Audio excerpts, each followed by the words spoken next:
ये आज ही हमें पता लग जाता है, क्योंकि हमने बचपन में ही बड़े बुजुर्गों से सुना हुआ है, पूत के लक्षण पालने में ही दिखने लग जाते हैं। ऐसे पूत के लक्षण पालने में नजर आने लग जाते हैं, ऐसे ही जवानी में दिखने लग जाता है, किशोर अवस्था में दिखने लग जाता है। ये जवानी कैसे जिएगा, और जवानी में लक्षण सामने दिखने लग जाते हैं कि बुढ़ापा कैसे जिएगा।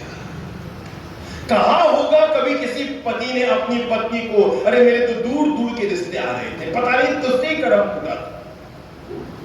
कहा होगा किसी पति ने अपने पत्नी को, क्या कहा होगा कभी किसी पति ने अपनी पत्नी को, मेरे तो दूर दूर से रिश्ते आ रहे थे, तुझसे ही कर्म लिखे थे। पत्नी ने झट से कहा, पास वाले तो तुम्हारे लक्षण पहले से ही जान रहे थे।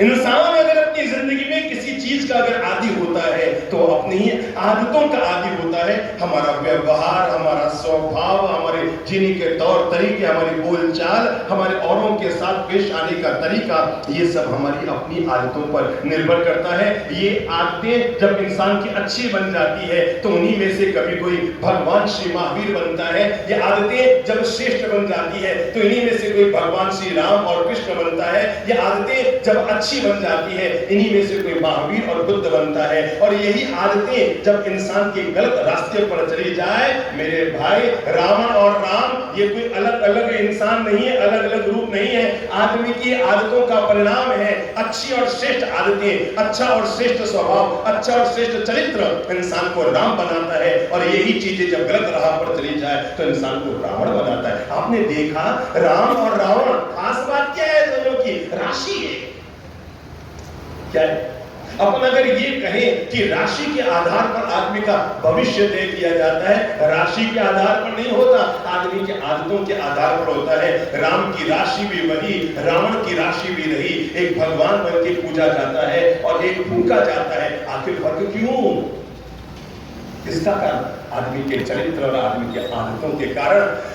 कृष्ण और कंस, राशि एक नहीं, कुल भी एक, वंश भी एक, खून भी एक, लेकिन एक चीज अलग अलग हो गई, और वो है कृष्ण की आदतें मानवतामुखी हो गई तो दुनिया के भगवान बन गए। और कंस का नेचर, कंस की आदत, कंस का स्वभाव, कंस का चरित्र गलत रास्ते पर चला गया, वो दुनिया में शैतान बन गया। बस ये जो दिमाग है ना, यही इंसान का तय करता है। आदमी के आचरण ही आदमी के चरण को पूजनीय बना। किसका चरण पूजनीय होगा? ये कोई गोरे रंग के चरण पूजनीय नहीं होते कि जो लोग अपने पांव के नाखून पर वो रंग बिरंगे नेल पॉलिश लगा लेते हैं या उस पर वो अटरम पटरम खटरम लगा लेते हैं। चरण उनके पूजनीय नहीं होते जिनके चरण ज्यादा सुंदर बन जाते हैं। चरण उनके पूजनीय होते हैं जिनके आचरण सुंदर होते हैं, जिनका नेचर सुंदर होता है, जिनका जीवन सुंदर होता है। आखिर उन्हीं के चरण पूजनीय होते हैं। कब के चले गए होंगे भगवान श्री महावीर और बुद्ध धरती से, कब के चले गए राम और कृष्ण धरती से, लेकिन आज भी पूजे जा रहे हैं उनके चरण, क्योंकि उनका आचरण। इसलिए कभी चेहरे पर दाग लग जाए तो ज्यादा चिंता मत करना, क्योंकि चेहरे के दाग से इंसान की जिंदगी बहुत ज्यादा प्रभावित नहीं होती। हाँ, अगर बच सको तो एक चीज से जरूर बचना, और वह कभी जिंदगी में दाग न लग जाए, क्योंकि चेहरे के दाग तो फिर भी खत्म हो जाते हैं, पर जिंदगी में अगर दाग लग जाए तो आदमी कभी बेदाग अपने आप को नहीं बना पाता है। इसलिए मेरे अच्छे भाई और बहनों, आज जो मैं खास बातें कर रहा हूँ, आदतें तो हम सबके भीतर है, भंडार भरा हुआ है आदत। किसका भंडार भरा हुआ है? हर आदमी के भीतर आदतें हैं। अभी थोड़े दिन पहले मेरे पास एक महानुभाव आए थे, आकर कहने लगे, गुरुदेव मुझ में कोई कमी हो तो बताओ। क्या बताओ? कोई कमी हो तो बताओ, मुझे ठीक करना है, बस आप मुझे कोई कमी हो तो बताओ। मैंने कहा नहीं साहब, आप बहुत अच्छे, नहीं आप बहुत अच्छे। नहीं बाप जी, अब मैं जैसे कहूंगा, मुझे पता है मैंने जैसे इसको कमियां बतानी शुरू की, कल सिखाया, जब तक इसकी विशेषताएं बता रहा हूं तब तक वो अपने आप को विशिष्ट मानकर पहुंच रहा है, और जिस दिन से कमी बतानी शुरू कर दी तो वो मेरी कमियां निकालनी शुरू कर देगा। मैंने कहा नहीं आप बहुत अच्छे। नहीं बात, आपको कोई नहीं कोई तो मुझे सुधारना, बस आपको कोई नहीं कोई कमी तो बतानी पड़ेगी। संयोग से उनकी धर्मपत्नी पास में खड़ी थी। मैंने कहा एक काम करो, मुझसे पूछने की बजाय अपनी पत्नी से पूछ लो, पूरा रजिस्टर भर दे, आपका पूरा रजिस्टर भर दे, इतनी कमियां निकाल देगी। आदमी सुधरना नहीं चाहता, सुधरने का भी अभिनय करना चाहता है। मेरे प्रभु जी, अगर व्यक्ति अपनी आदतों को अच्छा बना लेता है, सीढ़ियां आदमी को ऊपर भी ले जाती है और सीढ़ियां आदमी को नीचे भी लेकर आती है। तय आपको करना है, इन सीढ़ियों का उपयोग आप ऊपर जाने के लिए करते हैं या जिंदगी में नीचे उतरने के लिए करते हैं। आपकी आदतें जब अच्छी बन जाती है तो वो सीढ़ियों का रूप लेकर आपको ऊपर चढ़ाती है। आपकी आदतें जब नेगेटिव बन जाती है तब भी वो सीढ़ी का ही रूप लेती है, तब आपको नीचे गिराती है। हमें ऊपर कोई ऊपर वाला नहीं गिराता, हमें नीचे वाला कोई नीचे नहीं गिराता। मेरे भाई, दुनिया में 3 शब्द चलते हैं, एक का नाम है इंसान, एक का नाम है शैतान और एक का नाम है भगवान। क्या क्या शब्द है बोलो तो? शैतान, इंसान और भगवान। कहने के नाम पर हम कहेंगे भगवान कहाँ रहते हैं भाई? आसमान में रहते हैं। इंसान कहाँ रहते हैं भाई? जमीन पर रहते हैं। शैतान कहाँ रहते हैं भाई? पाताल के नीचे रहते हैं। कहने पर हम ये कहेंगे ना, पाताल के नीचे शैतान रहते हैं, आसमान में भगवान रहते हैं और जमीन पर इंसान रहते हैं। पर आपको मैं बता दूं, ये इंसान ही दोनों का तय करता है। भगवान भी इंसान के भीतर रहते हैं, शैतान भी इंसान के भीतर रहते हैं। देवता आजीवन देवता रहते हैं, वो जिंदगी में लाख कोशिश कर ले पर मनुष्य नहीं बन पाते। और जानवर जिंदगी भर तक जानवर रहते हैं, वो लाख कोशिश कर ले पर मनुष्य नहीं बन पाते। गधा जीवन भर गधा रहेगा। आदमी बन सकता है क्या? बन सकता है। घोड़ा जीवन भर घोड़ा रहेगा, गाय जीवन भर गाय रहेगी, भैंस जीवन भर भैंस रहेगी, शेर जीवन भर शेर रहेगा। देवता जीवन भर देवता रहेंगे। अपने एक ही योनि में न वे इंसान बन सकते हैं, न जानवर बन सकते हैं, वे देवता ही रहते हैं। पर इंसान को ईश्वर ने एक खूबी दी है, तुम्हारे पास दोनों चीजें हैं। तुम चाहो तो देवता भी बन सकते हो और तुम चाहो तो शैतान और जानवर भी बन सकते हो। इंसान को दोहरा दिया है। तभी तो पता है हम कभी कभी किसी के स्वर्गवास में कहते हैं, अरे भाई साहब आदमी नहीं, करो तो क्या कहते हैं, बोलो तो क्या कहते हैं? अरे साहब क्या बताएं, वो हमारे शहर की, हमारे नगर की नाक थे, गौरव थे। अरे उन पर तो पूरा शहर गौरव करता है, वो देवता थे, देवता। और कभी कभी हम बोल भी पढ़ते हैं, और तो एक नंबर गधे बोलते हैं। किसको बोलते हैं? गधे को नहीं बोलते। किसको बोलते हैं? आदमी को बोलते हैं। आदमी के पास दोनों विकल्प है, चाहे तो वो देवत्व का वर्ण कर सकता है और चाहे तो वो पशुता का वर्ण कर सकता है। इसलिए देवता को देवता बनाया, जानवर को जानवर बनाया, इंसान को बनाकर छोड़ दिया। तू तय कर, तू जीवन में देवता बनता है या जानवर बनता है, तुम्हें तय करना होगा। तुम्हारे जाने के बाद अगर लोगों ने कह दिया अरे वाह साहब वो देवता थे, समझ ले तूने बाजी जीत ली, और कह दे वो तो 1 नंबर का, तो समझ ले तूने बाजी हार ली। मैंने 3 शब्द करता है, बोलो मुझसे। एक आदमी, आदमी में तीनों चीजें आएंगी। एक आदमी वो है जो भला करने वाले का भी बुरा करता है। हमने 3 शब्द दिए थे। नंबर 1 भगवान, उससे नीचे इंसान, उसके नीचे शैतान। आप बुद्धि लगा के बताओ तो इन तीनों में कौन हो सकता है जो भला करने वाले का भी बुरा करता है? पक्का बात? पक्की बात? लॉक कर ले क्या? जो बुरा करने वाले का भी, जो भला करने वाले का भी बुरा करता है। क्या? जो भला करने वाले का भी बुरा करता है। हम झट से जवाब दे गए, वो होता है शैतान। चल अब एक दूसरा उदाहरण देता हूं। एक आदमी वो है जो भला करने वाले का भला करता है और बुरा करने वाले का क्या क्या बुरा करता है। बुद्धि लगाओ तो अपन सब उसी में खड़े हैं ना।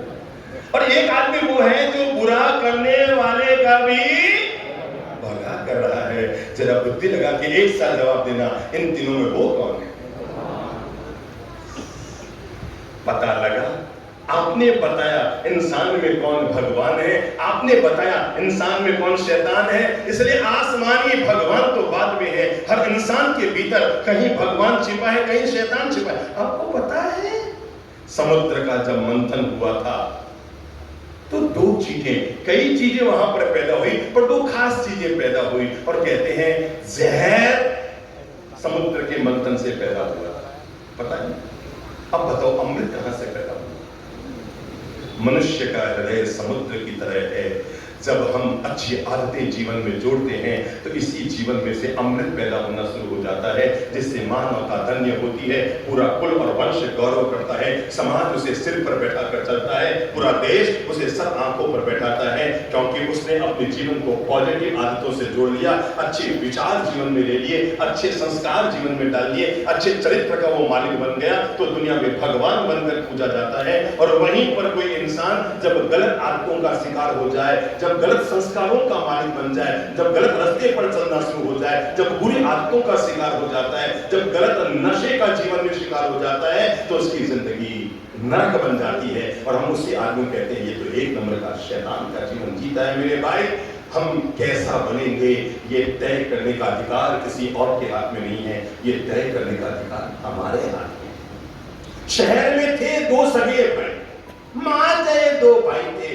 पर एक नंबर का शैतान, दिन भर पीने वाला, जुआ खेलने वाला, उल्टे सीधे काम करने वाला, अपनी रात गलत जगह पे बिताने वाला, और पता नहीं जितनी शैतानियत के लक्षण होते हैं, जितनी उल्टी सीधी आदतें थी, सारी उसके अंदर आई थी। और एक उसका सगा मां जया भाई, वो इतना विनम्र, समाज में इतना सम्माननीय, इतना प्रेम मिठासी से पेश आने वाला, इतना निर्मल चरित्र का मालिक, इतना नैतिक और पवित्र जीवन जीने वाला, इतना अच्छे संस्कारों को अपने जीवन में पल्लवन करने वाला, लोग उसे गौरव करते थे और समाज के अंतिम पंक्ति में लाकर बैठाते थे। साहब ये हमारे समाज के गौरव है, हमारे संघ के गौरव है, हमारे ट्रस्ट के गौरव है। पर पूरे शहर में एक बात हमेशा बनी है, और वो इतनी सी बात थी कि ये दो भाई हैं, मां जय दो भाई हैं, इन दोनों में इतना फर्क है, खून एक, वंश एक, सब दोनों ने एक मां का दूध पिया, दोनों एक पिता के अंश थे, दोनों का एक परिवार था, दोनों मां जय भाई थे,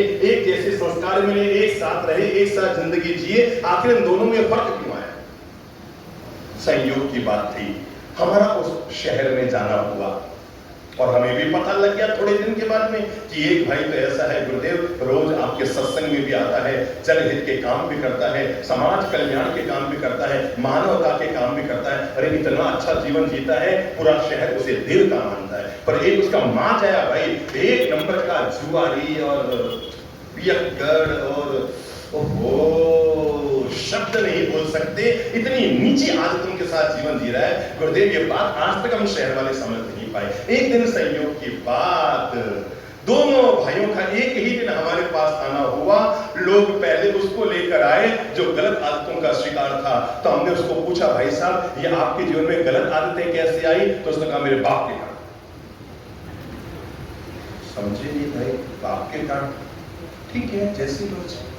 संयोग की बात वो गए और एक घंटे बाद उसका दूसरा भाई आया और हमने उसको भी पूछ लिया। मैंने कहा भाई साहब आपने इतना उत्तम जीवन के आप मालिक बन गए, इतने अच्छे संस्कार आपके हैं, अरे गौरव करता है पूरा शहर आप पर और लोग आपको पलकों पर बैठा कर रखते हैं, आखिर आपके इतने उत्तम जीवन का कारण क्या है? तो उसने कहा मेरे बाप के कारण।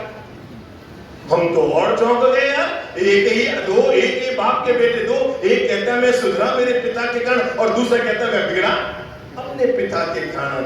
फिर हमने राज जाना तो पता लगा,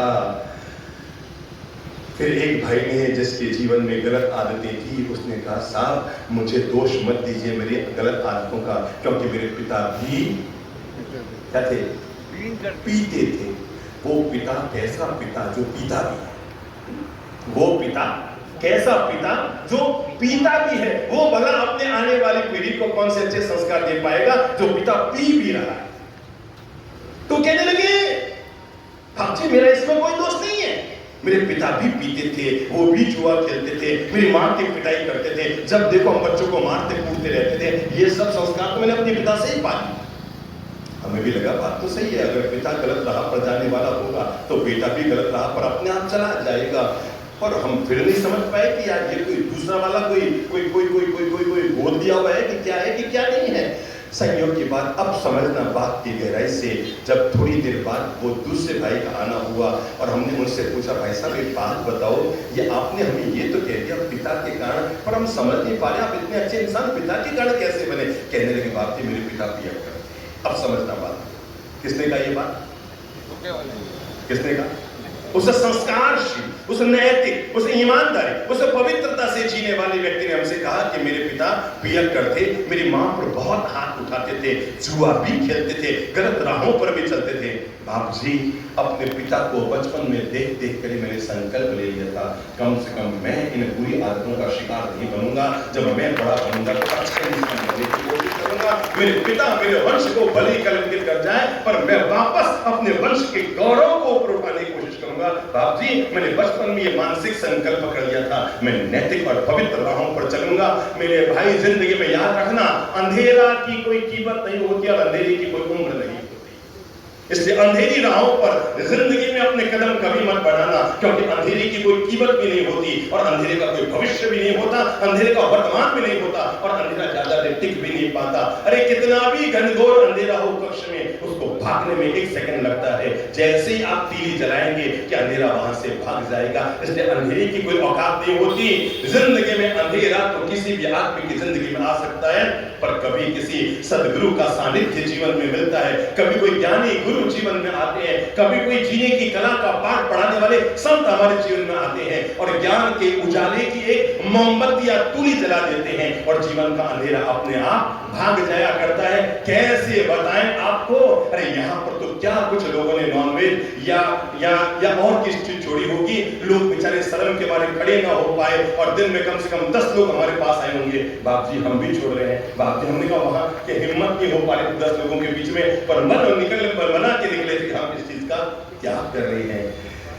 अंधेरे को दूर करने के लिए एक ज्ञानी गुरु की उजाले भरी हुई एक तीली